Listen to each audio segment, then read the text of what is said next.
আমাদের দাবি মানতে হবে, মানতে হবে। আমরা কেউ এই রাস্তা থেকে যাব না। প্রতি ঈদের আগেই বকেয়া বেতনের দাবিতে রাস্তায় নামতে দেখা যায় শ্রমিকদের। কারো ৩ মাস, আবার কারো কারো ১৪ মাসেরও বেতন বোনাস বকেয়া রেখেছে প্রতিষ্ঠানগুলো। বেশ কিছুদিন ধরেই রাজধানী সহ সারা দেশেই বিক্ষোভ ও রাস্তা অবরোধ করছেন শ্রমিকরা। মঙ্গলবার সকালে অ্যাপিয়ারেল প্লাস ইকোর শ্রমিকরা বকেয়া বেতন ভাতার দাবিতে সচিবালয় অভিমুখে যাত্রা শুরু করে। প্রেস ক্লাব মোড়ে পৌঁছালে পুলিশের বাধার মুখে পড়েন শ্রমিকরা। এরপরই পুলিশের লাঠিচার্জ ও টিয়ারশেলের মুখে ছত্রভঙ্গ হয়ে যায় তারা। আহত হয় বেশ কয়েকজন শ্রমিক। এ সময় 10 জনকে আটক করে পুলিশ। এরপর বিজয়নগরের শ্রমভবনের সামনে অবস্থান নেয় শ্রমিকরা। সেখানে নানা স্লোগানে বিক্ষোভ জানায় তারা।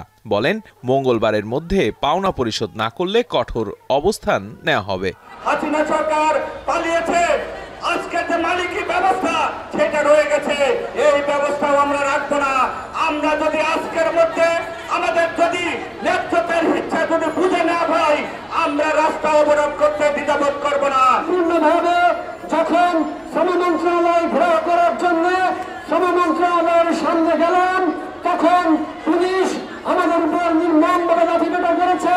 যে লাঠি এবং টিয়ারশেল আমাদের উপর প্রয়োগ করা হয়েছে, সেইটা আমাদের রক্তালিয়া থেকে আপনাদেরকে উপায় করে দেওয়া হয়েছে। শ্রমভবনে আন্দোলন যখন চলছিল সে সময়ই বিকেলে সচিবালয়ে সাংবাদিকদের সাথে কথা বলেন শ্রম উপদেষ্টা।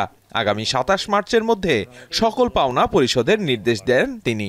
কোনো প্রতিষ্ঠান ব্যর্থ হলে মালিকের বিদেশ গমনে নিষেধাজ্ঞা দেওয়া হবে বলেও হুঁশিয়ারি দেন এই উপদেষ্টা।